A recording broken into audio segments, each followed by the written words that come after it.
All right, guys, hope you're doing really well. We're going to pick off where we left off yesterday about the slaves being emancipated. Hope you guys are doing super well. Let's get going. So, African Americans in the Civil War. Now, at the beginning, African Americans were not permitted to join the Union Army at the beginning of the war. The Emancipation Proclamation have changed that, and that would be a huge boost for the Union's cause. How many would join? About 189,000 African Americans enlisted after the emancipation. Half of them were escaped slaves from the South.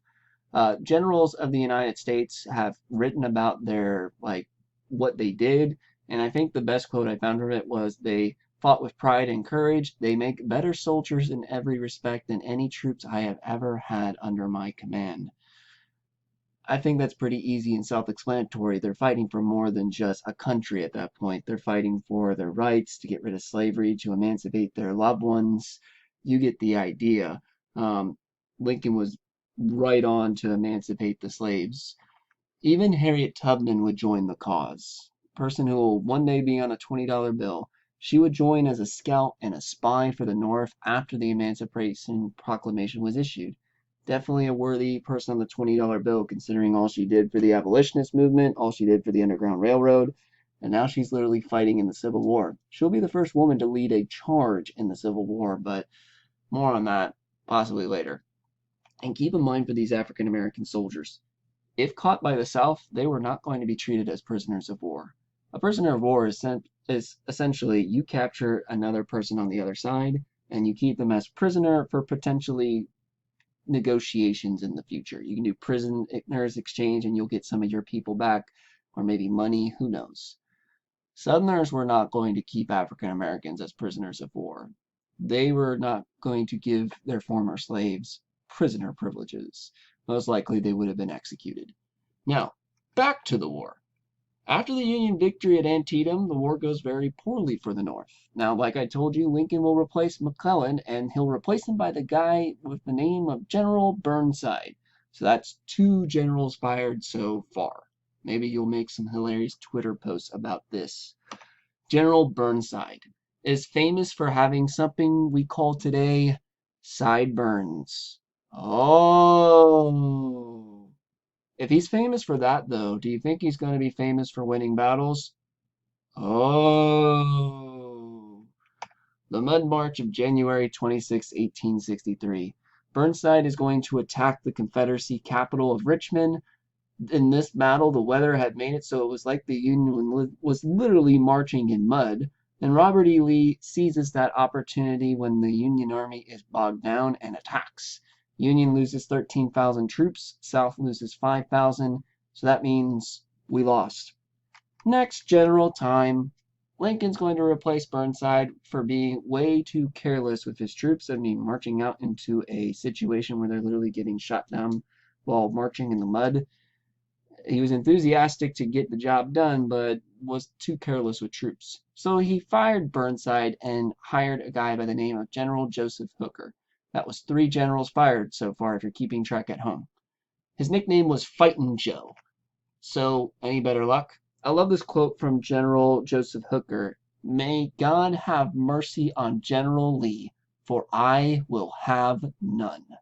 General Hooker boasted on his way towards Richmond, hoping round 2 would be much better for him than it was for Burnside. But somehow he did worse. In the Battle of Chancellorsville, General Hooker's army was defeated by a force half its size. That victory did come at a price for the South. Their great general, Stonewall Jackson, died during this battle. And you might think, well, wow, that must mean that Hooker must have done a pretty good job because he defeated a really top general, or at least killed him by Stonewall Jackson. But the funny thing about Jackson's death was, well, first of all, Stonewall Jackson is considered one of the all-time military geniuses in U.S. history. One of the quotes about him, when asked about what he was like, people said it was the fear of God which made him so fearless of all else. He was accidentally shot by his own men during the battle in the arm. And that didn't kill him. It was more of the things that happened when they tried to save him. The military doctors looked at his situation and decided amputation was his best option. We can't get the bullet out, it won't recover, he's bleeding internally, so let's just remove the arm, cauterize it, patch it up, and it's better to lose your arm and live than to bleed out to death and keep your arm. He'll die from complications from the amputation of his arm, largely due to infection, blood loss, and etc. So it wasn't even the Union that killed Stonewall Jackson. It was the Confederacy that killed Stonewall Jackson. These victories are going to make the Confederacy much bolder, though. Lee literally just took out the supreme commander of the army, both of them, within a matter of months. And Robert E. Lee decides this is a great time to invade the North. If you invade the North and you win a battle in the North, that might get everybody in the North to panic, and then they might be begging Abraham Lincoln to pursue for peace. And that leads to the Battle of Gettysburg. Probably a battle you've heard of before, or maybe you've heard the Gettysburg Address. If not, you will soon, because you'll be reading it. Lee's troops marched into Pennsylvania. There's going to be a new general in charge at this point by the name of George Meade, who's going to pursue him. So that's 4 generals fired so far by Lincoln. In the town of Gettysburg, the two armies will collide. Now, 85,000 Union soldiers versus 75,000 Confederate soldiers. You might think the Union has the advantages, but the Union has always had the advantages when it comes to soldiers. Robert E. Lee's a good general, so keep that in mind. The Union Army was in the high grounds, which was a hill called Cemetery Ridge, and the Confederacy was also on a high ground about a mile in the other direction in a place called Seminary Ridge. So basically 2 hills and then a low area where there's an even playing field, and the armies are on the 2 hills. And then they will start fighting each other. And that's where something really historic happens, something known as Picketts Charge. Robert E. Lee decided to order one of his generals by the name of Pickett to charge right down the battlefield. So go down the hill, go through the battlefield, avoid artillery shell, and charge the hill and get the Union to surrender. So go from the low ground and try to take the high ground. Is that a smart idea? No. Whether it be in this situation or even in Star Wars, where it's like, it's over, Anakin, I have the high ground, which it was, because he'll lose all of his limbs at that point. This is probably the poorest military decision Robert E. Lee will ever make. Now, I was going to get into a little bit more of a discussion of why he might do it. In his battle logs, he was feeling ill that day. He was having pretty much the equivalent to food poisoning, so maybe it clouded his judgment. But charging into the middle of an open field in a day and age where artillery shells are a thing and where the North's rifles are considerably accurate at distance, Picketts Charge was a suicide mission. 7,500 Confederate soldiers will die in that single charge. The ones who actually made it to the hill are just going to run for their lives at that point, because it's like, we made it to the hill. Oh man, there's a lot of people here. I'm out of here.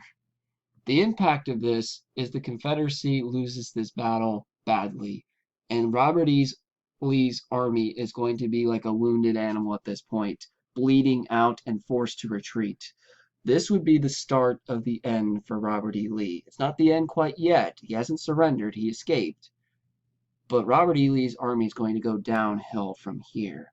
Now, while this Gettysburg was happening, Vicksburg will also fall. Remember that Ulysses S. Grant guy who was doing operations to try to capture the Mississippi River? Once Vicksburg had fallen, that was the last major city in the South that held the Mississippi River, meaning the Confederacy was now split into 2. Texas, Louisiana, Arkansas, all of them are cut off from the rest of the Confederacy. They can't use the Mississippi River for transportation anymore. It's incredibly important for the Union. This is going to be the beginning of the fall of the South. Now, let's talk about that Gettysburg Address real quick. Once the Battle of Gettysburg was done, November 1863, Lincoln gave the Gettysburg Address. You probably have heard of it before. 77 years ago, our fathers brought forth on this continent a new nation, conceived in liberty and dedicated to the proposition that all men are created equal. You'll be doing a worksheet about this and reading most of the Gettysburg Address today, but this whole address was a symbolic honoring for the fallen at Gettysburg, as well as looking forward to a Union victory at the end of the Civil War. Now, Lincoln will finally find a general. After 4 tries of finding generals, he found the guy who's going to finally get the job done, and that was the one who captured Vicksburg. General Ulysses S. Grant, future 18th President of the United States. Now you might be thinking, what about that General Meade guy in Gettysburg? No. Abraham Lincoln knew that Meade got lucky, that Robert E. Lee made a horrible mistake that he would have probably never had made under normal circumstances. Grant had been consistently winning in the West, and there had been no issues with him. He captured the entire Mississippi River. So, with him finally finding a general, President Lincoln gives his command of all the Union forces to Ulysses S. Grant. Splitting the Confederacy was quite an accomplishment.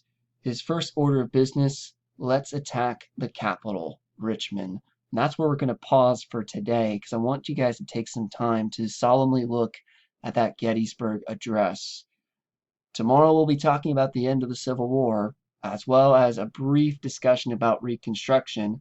Make sure you guys are keeping these PowerPoints and have them available for you, as well as these worksheets, because you have an assessment next week, and that's essentially going to be your notes for it. But other than that, guys, I hope you're doing really well. Take care, guys, and I'll see you tomorrow.